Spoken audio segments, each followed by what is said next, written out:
Well, hello and welcome to the Mindset Mentor, helping you cultivate a life you love by strengthening and conditioning your mindset.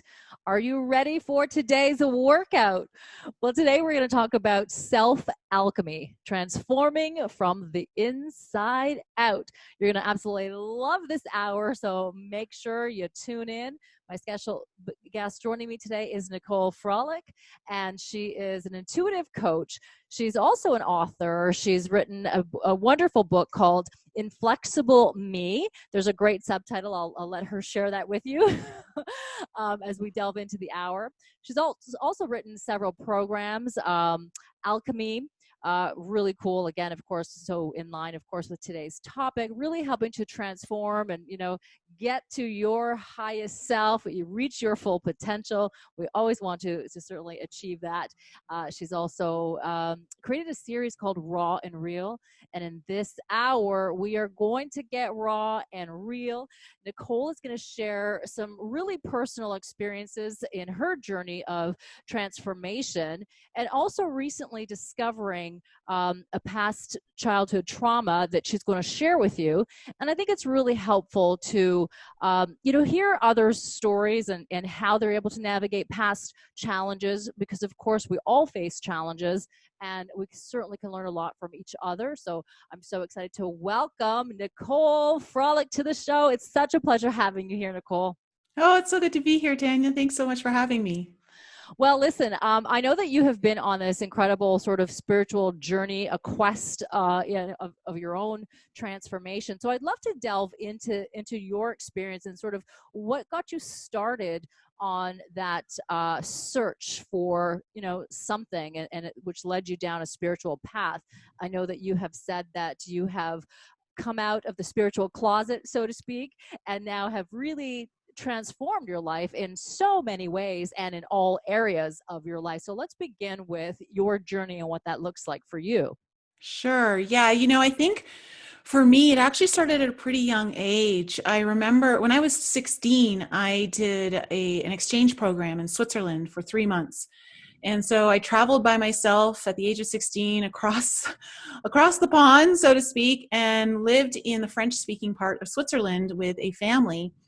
And I was really homesick the first couple of weeks. I really wanted to come home. But after that time period went by, I felt very at ease and I was really into exploring everywhere. And I was really fortunate to have a family that I got along well with and that was so generous in taking me all over Europe.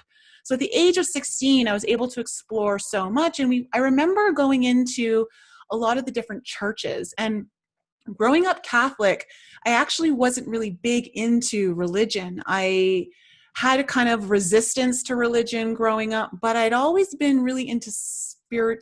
There was a spiritual part of me. Mm-hmm. And when we went into the churches, it kind of activated something within me where I started remembering Gregorian chants were something that started to interest me at the age of 16, 17. Can you believe it? That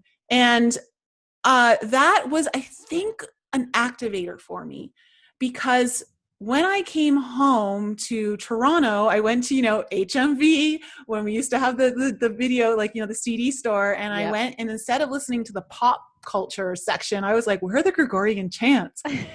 And I would listen to them while I was taking a bath or while I was in bed. And I realized I was meditating without even knowing what I was doing. And that kind of kicked things off for me around 17. When I was 2021, I sought out a naturopath to help me with a health issue that was very personal and actually tied into the trauma that we'll talk about later. And she got me into past life regression. We did things like dolphin brain repatterning. We got into how, self-worth, self-love, and started to really realize that I didn't love myself very much, even at that age, and did a lot of healing from a very young age. And that kind of just opened the door for me. And I realized I want to get into alternative health. And so I quickly became a massage therapist and worked as a massage therapist. I went into Reiki. I studied under a doctor who did live cell microscopy. So I learned how to analyze blood cells under a dark field microscope. And then as I kind of went in, I I ended up moving from Toronto down to the Cayman Islands when I was 29. And after about a year and a half of living down there, I decided that I really wanted to just take 1 year off work. And I did a 1 year sabbatical where I started off in Costa Rica and started at a 10-day silent meditation retreat. Mm-hmm. And Was this this, a journey of self-discovery where you're searching for something and I you was just need an wanting to answer? like, you know what? I didn't want to work. I had been Yeah. working, I had worked 5 years without a vacation, and I was becoming a workaholic, and I realized that I had given up traveling, which was something I really enjoyed. And I think there was a part of me that really was soul searching, trying to seek out like more of who I am and what I want to do in this world. And it totally blew my mind. All of the things that I discovered in that year traveling are the foundational building blocks of what I use today. So at 31, I did that, and I had this transformational experience at this 10-day silent meditation retreat where we were meditating 11 hours a day. Wow, And it's a lot of time. it is not consecutively, but Yeah. throughout the day. And on the Hmm. fourth day is when I had the life-changing moment that I think changed my entire course, where within that 2 hours, all time and space fell away, and I was no longer in my body. I was just energy. I realized that I was completely content with everything the way it was. Me, my life, the world, nothing needed to change. It was exactly perfect. I was in complete acceptance, and it was a state of bliss without it being like this high bliss. I don't know how to explain it. It was very neutral but very happy. Hmm. And It's interesting because I think so many people are searching for, something in the external world to make them happy. And we do feel that we need to achieve or have or do or be something in order to achieve that happiness. But as you say, you found it in the space of just that present moment of perfection, the perfection of who you are. yeah, the silence going within, being in the void, so to speak. And that, when I realized that, I realized, wow, I don't want to, that's a place I've never been in my life, where I didn't want to change anything about myself, because as I mentioned before, I did not like myself at all. There was very little I thought of myself. And if anyone had asked me on the street, like, they would have looked at me and thought, no, I've got it all together. I'm totally confident. I love myself. Like, anyone who knew me would have said otherwise. But deep down, I had deep insecurities. I didn't like who I was, and I wanted to change everything about me. And I wanted to reject so much of who I was. And in that moment, I realized I wasn't rejecting any part of me, and I was in complete acceptance. And so the mind became a new path of journey, which I realized that so many times we hold ourselves back with these limiting beliefs and constructs that are created through the programming of us when we're children, the ages of 0 to 7. And that started basically my journey of healing until where I am today. And there's so many things that happened in between there, but that's kind of how I got to here. Yeah, I mean, I love it, and I want to delve into your book as well. I know you have a lot of great tools and techniques to help others as well, and in working with your clients also. But I also want to talk about what it means to be an intuitive life coach. So you obviously used your intuition quite a bit to tap into knowledge or what have you, and use that to advance your clients. So let's talk a little bit about that, because I'm not sure that everybody understands, what an intuitive life coach is. I Mm-hmm. think that the world is definitely looking more towards life coaching, and people are understanding the value of having a life coach, and helping to work on so many different aspects of life. But specifically, what is an intuitive life coach? Well, we talk about the five senses, and what we don't talk about is our sixth sense, which is our intuition.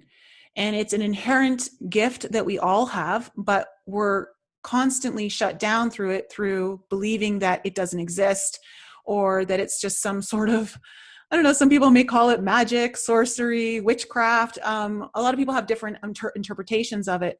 But ultimately, we have the ability to see beyond time and space and be connected to God, the creator, the universe, whatever it is for you that you call it, to receive the ultimate guidance and connection to everything that you are and where you've come from. And when I finally started to go within to myself and connect with that part of me that often is very much rejected by all of us, I started to receive insights and what many call downloads. Just like a computer, you can download information, you can download files to it. You can receive downloads from the universe or God that are like epiphanies, aha moments, light bulb moments, And I started to receive a lot of this insight while I was on my journey, especially that 1 year sabbatical. And I just realized, wow, there's so much here that I'm just understanding in a flash. All of a sudden, everything comes together. And through experience and learning to trust that connection and go with it, I've been able to build it to the point now where when I work with clients, I receive messages. I can understand certain feelings that are coming up. I can go into their child. One of the things that I've started to do is channeling someone's inner child, where I can hear what the inner child inside of them is crying out for, needing healing around. And so it's kind of one of those gifts where I use my connection through the emotional field, which is the heart, to allow myself to gain access to information that the logical mind simply doesn't have access to. That's so interesting, because I think, well, as you say, everybody has the ability to tap into, their intuitive nature in that intuitive being, and also to tap into infinite intelligence, right? And experience those downloads. But we are full of limiting beliefs and the limitations and just, the stresses of everyday living, that we are not able to hear that. And I think it's important to have someone, who can help us clear away the path to our best self. And because we stand in our own way, and so if we can actually get out of our own way, life can really unfold in such a beautiful and magical way. We all have the potential and the ability to live an extraordinary life, and I think we're on this planet to figure out exactly how to do that. I believe that that's our purpose here, right? To live our best life and to help and transform others in the process. We always learn from each other, whether we realize it or not. There's always a beautiful lesson of learning in that journey. So I think it is important to always to seek out the help of others, whether it's through advice or professional counseling, or certainly life coaching. I think it's so important to have. You just it's almost like having a sounding board as well, and putting out what your desires are, putting it out to the universe. I think is a good thing, because it helps to really help us solidify what it is that we want. I think too many people live a life of not knowing what they truly want, or not being able to tap into what they really want, because we've learned to suppress our feelings. We've learned to suppress, our wants, our desires, our needs, because we try so hard to fit into the norms, to fit into society, to not be rejected. One of the biggest fears, right, is that fear of rejection. And I think if we can clear away that, learn to become vulnerable and learn to be authentic, then we can achieve what it is that truly makes us feel fulfilled. And I know for you, being authentic is a big part of what you teach, and part of your healing process and journey. So I want to talk a little bit more about that when we come back, but let's take a little break here on the Mindset Mentor on Sauga 960 AM, and we will be back with more self-alchemy after this. And welcome back to the Mindset Mentor on Sauga 960 AM. Today we're talking about self-alchemy, transforming from the inside out. And of course, that means that you're going to transform your mindset as well. When you transform your mindset, your results will follow. And today, my special guest is Nicole Frolick. She is an intuitive life coach. She's also an author of Inflexible Me, which we're going to delve into her book right now. But also, she has written some great program. So we'll talk about that and how she is helping her clients really transform their lives from the inside out in all capacities. So let's dive back into the conversation, Nicole, and let's talk about your book, Inflexible Me. And there's a great subtitle. I'll let you share that with everyone. Yeah, just expanding past the barriers of the body, mind, and soul. And the reason like that book is kind of like an eat, pray, love kind of, it's really just a personal story of my journey through that 1 year sabbatical and then beyond a little bit, Mm-hmm. all of the insights and understandings about myself, the journey of self-love and all of that. I am currently working on a second book to that. But all my life I was super physically inflexible and I was a top athlete. I received athlete of the year. I was always a captain of a sports team. Athletics was so easy for me. But when it came to being flexible, which seems so silly, I really sucked at Ah, it. interesting. Okay. And of course, around my 20s is when yoga started making its way over here. And I just didn't want to do it because I knew I wasn't good at it. And of course I had this huge complex because I didn't like myself, that I can't show anyone that I'm not good at anything. I'm either really good at something or no one knows anything about my weaknesses. And Mm. so yoga for me was one of those portals into showing people like I'm not good at something. In fact, I actually am really horrible at it. And my ego did not like that at all. And Mm-hmm. so when I went to Costa Rica, after that meditation that happened, it transformed my mind, and it made me Mm-hmm. realize that my body was definitely inflexible, but so was my mind. My mind was limiting me from having experiences based on what I thought I was good at or not good at. And if I wasn't good at it, I wouldn't allow myself to have the experience. So I decided to try yoga again, which I had tried it in Toronto before I'd gone down, and I hated it. It was a horrible experience. But as I started doing yoga, I started to realize that I actually enjoyed it. And it was kind of this, what yoga I started to really like was more of a flow and stretching kind of yoga, nothing too power. Mm-hmm. So And more of a hatha yoga, or yeah, is more of that? Mm-hmm. hatha, Mm-hmm. yin, really Mm-hmm. enjoy yin yoga. Mm-hmm. And it's because I just put my body through the ringer my whole life. I pushed it to its limits its whole life. And so one day I was in a yoga pose and the teacher came by me, and we were just in like I guess it was a resting lunge. Mm-hmm. And she's like, Nicole, just let go. And I'm like, what do you mean let go? Don't you see I'm as far as I can go? And I'm like, doesn't she see the pain on my face? There's enough contortions in these muscles that she's got to know how painful this is for me. And then I just thought, Nicole, you're not the teacher, you're the student. Ah. And Mm-hmm. so I said, okay, just kind of take a deep breath in. And I was like, how do I let go? And I was like, I just used my breathing to kind of see if I could relax myself more. And lo and behold, I dropped another inch closer to the floor. And in that moment, I had this epiphany that my body was inflexible because my mind was telling it to be. My mind believed I was so inflexible that my body was just following suit. Mm-hmm. And that was the moment that really started to change things for me, where I realized if I shift my internal belief system, maybe I'll shift my reality and how I experience things. And so that's kind of like, the book is kind of a little bit of a story of how I got there and that part of the journey. I um, think that's such a great example that people can relate to. I think most people can certainly relate to that, where we have a belief about ourselves, or that something is hard or it's difficult. We put the label on it before we even begin. Let's say, a practice of any sort, whether it's a yoga, or any other sport, or just anything in life. We put a label on it. We put those limitations on ourselves, so we can't surpass it because it's a belief that we have. And it is so important to start to analyze and start to take a look at what our limiting beliefs are, because most people live a life run by their limiting beliefs and they have no idea. They certainly don't know what they are, and they don't even know most of the time that their life is being run by those limitations that we have placed on ourselves.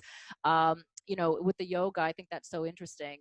I also remember when I started doing yoga, this was many years ago, I used to absolutely hate doing forward bends. Like, I hated it. It was just my least favorite for sure. And, it was so interesting because, the more I did it, and I would, push through it, um, begrudgingly sometimes, but I would push through it. And it was so interesting that many months later, I actually loved forward bends. They became my favorite. So it's so interesting, Mm-hmm. right? What we believe to be Yeah. true can be completely transformed. Well, here's the thing that I've noticed that I discovered that our fears are actually lighthouses to our greatest potential. And on the other side of those fears could potentially be a love, a passion, a skill that lights us up and in turn lights up the world. Hmm. And so oftentimes I say, go towards your fears. Find out what's on the other side, because very often it's where your greatest success lies. And I think it's quite interesting as well. Let's say, take the example of, the forward bend. Sometimes that could be a fear of the future. If you have an issue Mm-hmm. with going back, it could be a fear of the past, or wanting to look back and not wanting to look back and to process. So I think we all have those guideposts, and there is a lesson, and there's something there if we can, shed a light and shine that light on it to discover it. And then in that discovery, it is also discovering your best self and transforming. And as we mentioned earlier, everybody has the ability, right, to transform their life, to have a life that they truly are passionate about and they love. So let's talk a little bit about your programs. So you've got Alchemy, the ME at the end. I love that, right? So again, the self, right? It's all Mm-hmm. about self-actualization, self-realization. And you also have a series called Raw and Real. So let's start with Alchemy and tell us a little bit more about that.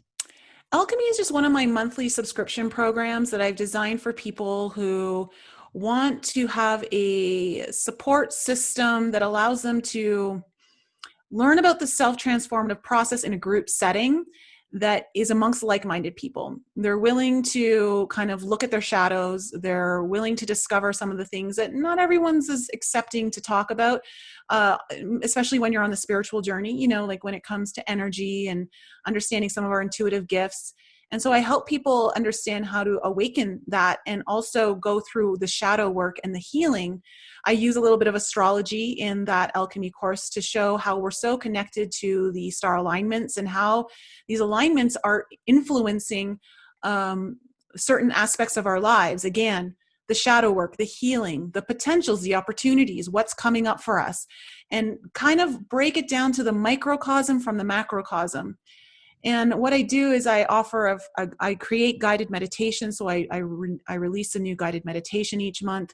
We have a live call where I go through all of that stuff that I just spoke about. I take Q&A, so people have an opportunity to ask me questions without having to book necessarily a full coaching session with me.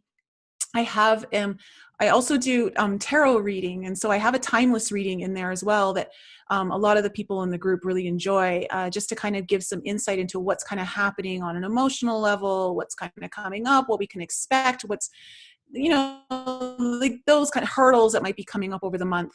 And then also what I've just recently started with the program too, is a new addition, is I started a Discord chat, which I had no idea was going to be probably the hit of the entire program, but everyone's involved in it and everyone's sharing, and people are getting vulnerable and they're sharing their stories because they feel safe and people are really supportive. And it's just becoming this incredible space for people to go to when they don't feel like they have anyone to turn to or they don't know who to turn to. Mm-hmm. And that's what's most important when we're going on this journey of transformation, is to know that at times things in our life as we transform that have been there all the time may fall away. And people may not understand what you're going through because they're not going through it. And so a support system is so important, and that's kind of what that program provides. My Raw and Real series is just basically an episode that I put out. I was putting them out once a month at the time, where I get really raw and vulnerable about healing that I'm going through. And being vulnerable has been one of my greatest journeys of this lifetime, where I've always had my heart shut down. I've been so fearful of sharing my vulnerable side because I've always viewed it as weak. I've been out of touch with my feminine energy for so long until I started this, the journey of self. Mhm. 12 years ago. So being shut down like that and not being vulnerable, is that something that you picked up from, childhood in terms of modeling, or was it just something that sort of, evolved for you? It was modeling, and then it was because of a childhood trauma. Mhm. Um, which I don't know if you want me to go into just yet, but Yeah, yeah, you know what? Absolutely. Let's do it, because I think your story is so powerful, and again, it can resonate with a lot of people who are going through something similar, and not certainly necessarily exactly the same, of course, but it's not just about this one particular incident mhm. specifically, but as a whole, and the lessons that can be gained from that journey. So let's delve into that. So you had a recall of a trauma. Yeah, this actually happened a year ago, almost a year ago at the end of this month. I was going to the doctors for like a general pap test. And I was waiting on the table for the doctor to come in to examine me.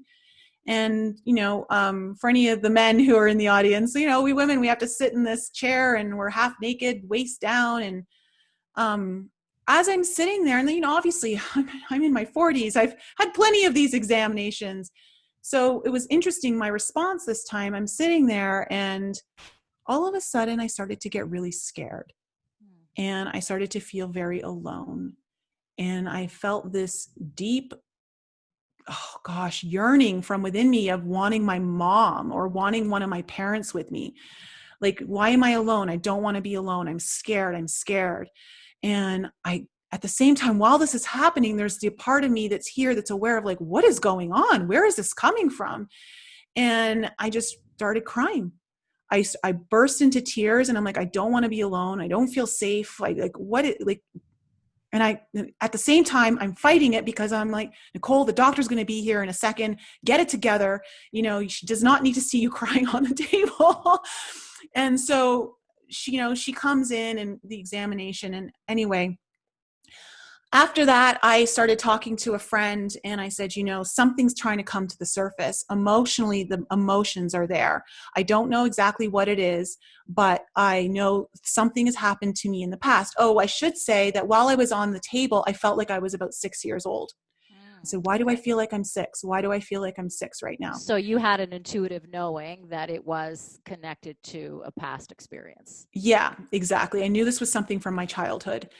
And so I have a healer that I work with, and we started talking and going in, and she's very intuitive as well. And as I started telling things, like, she's like, okay, your inner child really needs to talk to you. She wants to talk to you and tell you what's happened. And so I used my meditation to connect with that 5-year-old, 6-year-old self. And I've discovered through her sharing information with me that I was sexually abused by someone, a distant relative in the family who didn't live in Canada at the time or ever, and luckily it was a one-time event, but from what I can recall, it was at my grandparents' house. It was a pool party, and I believe I was brought into a bedroom, and I was touched in places that I should never have been touched, and violated in ways that a child should never be violated. And as a child, it made sense to me. Like, I started to remember now why I didn't feel safe, and I didn't want to be alone. I didn't understand why we were doing this. And at the same time, I didn't understand why I wasn't being protected, where my parents were, what's happening, and do I tell them? And if I do tell them, will anyone believe me? And if they do believe me, what are the problems that it's going to cause in the family? Like, at 5 years old, I had all of these thoughts going through my mind. And so I chose not to tell anyone. And I chose to just shut it down and pretend it never happened, because it was the only way I knew how to move forward. And so I shared this remembrance, because she actually gave me the name of my abuser. I wasn't sure exactly who it was. And then she gave me the name. And then while I was talking about it with my healer, it just clicked in an instant. I was like, oh my gosh, it's this person. And so I went on my raw. I started off my raw and real by starting to share that I was starting to remember this trauma. And despite the difficulty and all the tears that would fall. Like, I've healed a lot right now, so the tears aren't falling so much right now. But if anyone were to watch my raw and real videos, you would see there's a lot of tears, and you'd see how difficult it was for me to share Well, this. I can imagine, and that would be such a shock as well to start to experience that, and start to have it unfold and reveal itself. But I can also imagine that it's such a gift to be able to now start to maybe piece a little bit of the puzzle together. So, do you find that there was, a kind of a gap that had been filled and complete? Did it give you an understanding as to why you behave a certain way It in this life as an adult? it pieced everything together. It was like the missing piece that attached everything. I understood why I made certain choices in my relationships, why I went through a phase of where I didn't care about myself, and I would put myself in situations that I would never put myself in now. And I basically didn't think I was worthy. I thought that I had done something wrong. One of the things was, as a child, I realized I carried so much guilt and thinking I deserved it. I had been bad, and maybe I deserved that. And so that experience shaped my entire life and how I would relate to men, how I would be intimate, how I would, and then of course, how I shut down I had to shut everything down, because there's no way that experience could ever come to the surface again. Yeah, well, as a child, a 5-year-old, that's clearly a very traumatizing experience. I don't think any 5-year-old fully could ever process something like that. And so a lot of people have experienced traumas, and they do shut down because their body and their brains just cannot physically process it or emotionally, mentally process it. So, as an adult going back, it's a much different experience.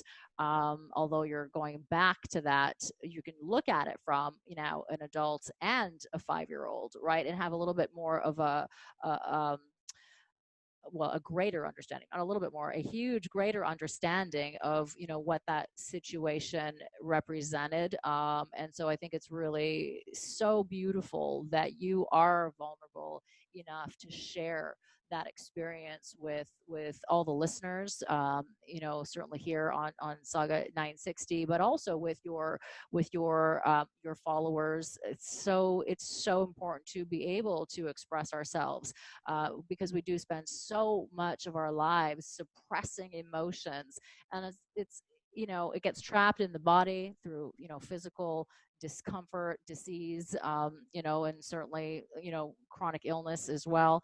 It's so freeing, right, to be able to start to look at that and say, okay, well, now I recognize those behaviors, but now I have the opportunity to change them. So I want to talk about how you were able to move past having this heart, shut down, and now being able to open up that heart chakra, to allow love, and now also to change some of those destructive patterns and behaviors. So we're going to take a short break here on Sauga 960 AM, and we will be back right after this break with more self-alchemy, transforming from the inside out with Nicole Frolick. Stay with us.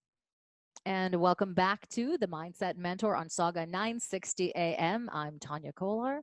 We are going to jump right back into the conversation with Nicole Frolick. She is an intuitive coach and an author. She's written a book called Inflexible Me. She also has a couple of great programs out, Alchemy, and also she has her Raw and Real series where she gets real and raw.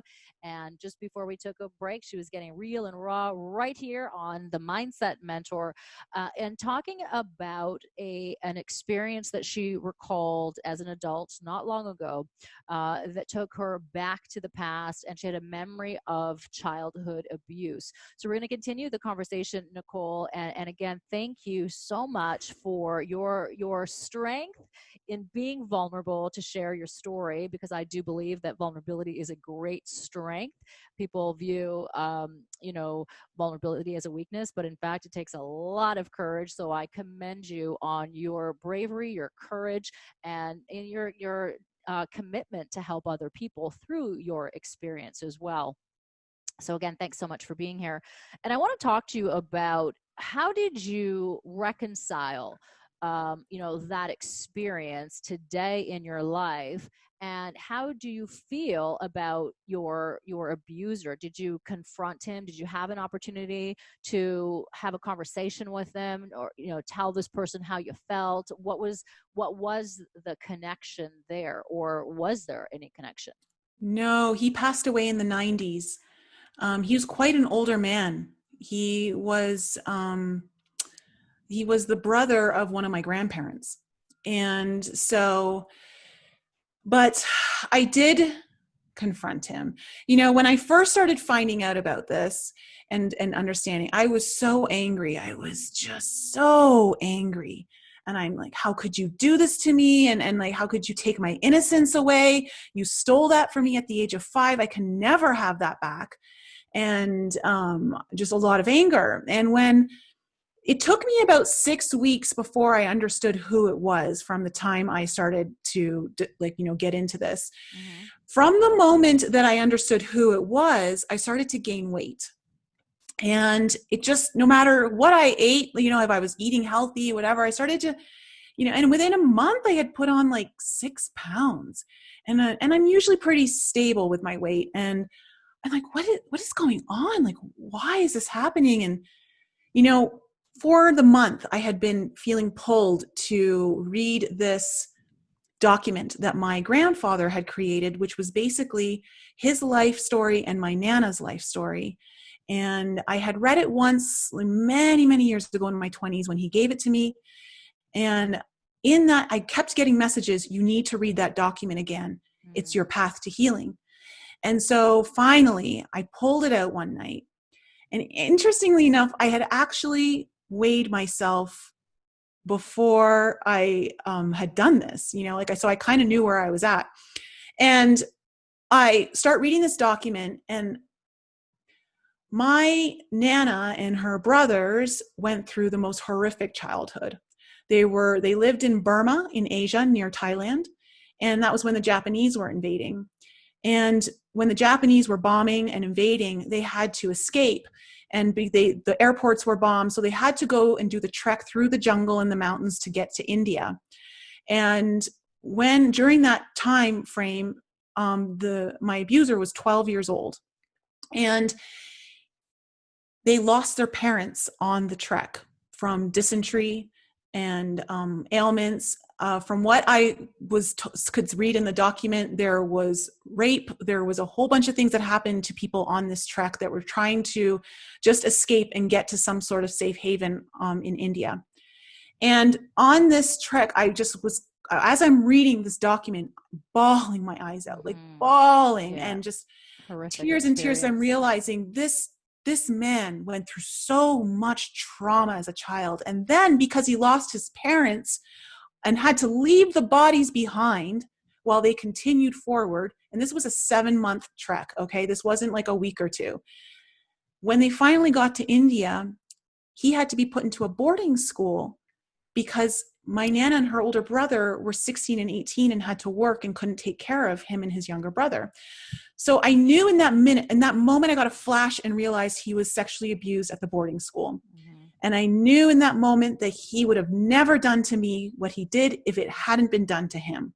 Well, that's very common. Hurt people, abused people abuse others, right? Unfortunately. Yes. Yeah. And so I went into meditation after reading this document, totally just soaked in tears. Mm-hmm. And I went in and I just kind of connected with that energy, connected with him. And I just started cutting all the cords. And I said, I forgive you. I forgive you. And I just kept saying it out loud. Like, I didn't even know it was me saying it. It just started coming out of me. Like, I forgive you. Wow. And I was bawling. And I said, I know you would have never done this to me had it never been done to you. And I'm just releasing you from whatever kind of bondage, contract, whatever it is that's holding you down to this. Like, know that you're forgiven. And when I finished that meditation, I don't know why, I just went and weighed myself. I had lost 3 pounds in 2 hours. Oh, wow. Oh, dear. And I woke up the next morning and I had lost all 6 pounds by the end of the morning. and didn't put it back on. And so a lot of times what people don't understand is water represents our emotions. Mm-hmm. And when we're holding on to emotions that really need to be released, we tend to hold on to water in the body and gain weight. And so really I was holding on to all of that. And by releasing that, I was able to get my body back, but also get my sense of self back. Me, I let him go. I'm like, I'm not going to be a victim in this. I'm going to transform it. And as a result, being able to talk about it, I can't tell you how many people have reached out to me, emailed me, private messaged me that they've gone through the same thing, where later in their life, they realize that they have memories now coming to the surface, that they were sexually abused as a child. And so in a way, I realize now that on a soul level, I know I chose to experience this so that I could help others, and just be part of that journey. So powerful, very powerful. And of course, giving you back that freedom, right? Not being held down by the weight of that experience, the trauma. Forgiveness can be very challenging for a lot of people. So was there anything specific? I know for you it happened in meditation, so maybe a little bit more intuitively for you, but is there any kind of technique that you can suggest for people who would like to learn how to forgive? Because again, it's not so easy for a lot of people, but it can be a complete game changer in your life. That self-alchemy, that transformation by bringing in forgiveness. And that forgiveness can look like so many different things, because of course everyone has their own unique experiences, and there may be one or many people that you need to forgive, and sometimes that forgiveness is for the self as well. So are there any kind of techniques that you can offer? Yeah, and that's what an alchemist is someone who takes lead and turns it into gold. It's someone who takes their pains and their traumas and their dramas and turns it into healing and empowerment and fulfillment and a life of love. And so one of the things that I always give my clients when I work with them is I bring it back to the inner child, to the child, the root of the pain. We have to go back to the root. You have to go back to the point of conception if you really want to get to the root of it. And oftentimes that little boy or girl inside of us is really needing to be heard and really being needed to be seen. And a lot of us struggle with feeling invisible in this world and not being heard and not being seen. And so in many ways, going to the inner child, the reason why it's so powerful is because when you connect with that innocence and that purity and the tenderness that a child carries, you can move past the anger. And it doesn't mean that you won't feel anger. You should feel all that anger. Anger, you've got to feel it. You've got to honor it. Don't be afraid of it. Don't think it's a bad emotion to have. It's in you. The only way to heal is to feel. You have to let it come out the same way it came in. So going through those emotions are really important. But once you are able to kind of move through some of the tougher, the anger, the fear, the shame, all of that kind of stuff, you then kind of just pull your inner child in. And I always for me, it's a visualization. Use your imagination, use the mind. It's an empowering tool. It's a very powerful tool. The mind does not know the difference between reality and fiction in your mind. Everything is real. And so when you can create that, where you see your inner child, you see your small self and your adult self connecting, holding that little boy or girl in your lap, telling them how much you love them, telling them you're there to protect them and you're never going to leave again, telling them you want to hear everything they have to say. It sounds a bit weird to some people that you have to kind of connect with this old version of yourself, but it's the version that's become a fractal piece of you that you've pushed away, you've disconnected from it, and the only way to heal is to pull it back into a wholeness of yourself. We have to collect these, what we call our soul fractal parts of us, all of the parts that we've disengaged with out of pain or out of trauma or out of shame, out of rejection, whatever it was, and pull it back in. And through that process is how you are then finally able to forgive and heal. And the forgiveness is so important. Most importantly, it's the most important for you. You have to forgive self. It's not even for the other person. You're the one carrying the pain. You're the one carrying that charge within your body. And that's why you get triggered by people in certain situations, because you're still carrying that charge. So when you are able to find forgiveness and neutralize it through healing, you no longer get triggered, and you're able to have a life that is a little bit more fulfilling and more heart-based, and not from that place of trauma and pain. Yeah, trauma, pain, fear, uncertainty, or feeling unsafe. I think is a big one too.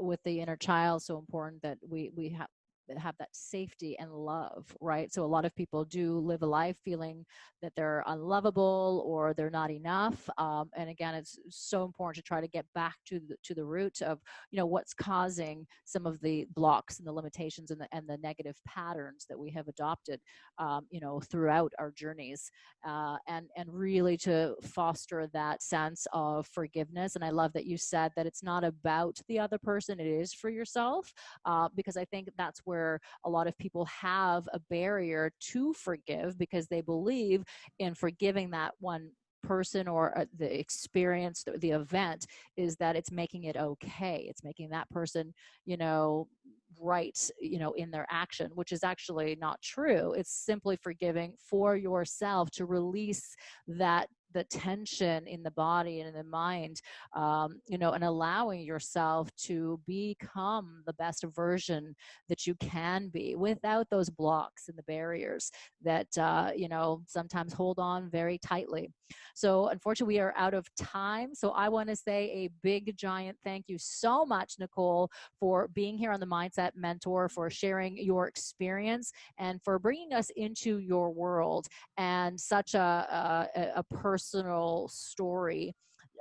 For any child who has been sexually abused, certainly at the age of 5, I mean, it's just incomprehensible. The level of trauma, from an experience like that. It's so important, though, that if anybody has experienced that, to find somebody who can help you navigate past that, find a support group, a support system, certainly a mentor. And how can people find you, Nicole? They can go to my website, NicoleFrolick.com, and all my information is there. If you want to work with me, coaching, healing, anything like that is there. All my videos are there. My Raw and Real series is on my homepage, and access to my podcast, the book, everything is there. I have meditations that you can purchase. Yeah, everything is at my website. Wonderful. All right. Well, listen, thank you so much again for being here on the Mindset Mentor. A pleasure having you on. And that's a wrap for today's show. So make sure that you foster some great self-alchemy. Become the self-alchemist of your life and start to transform from the inside out. Stay tuned for more here on Sauga 960 AM, and make sure you tune in next Saturday at 11 a.m.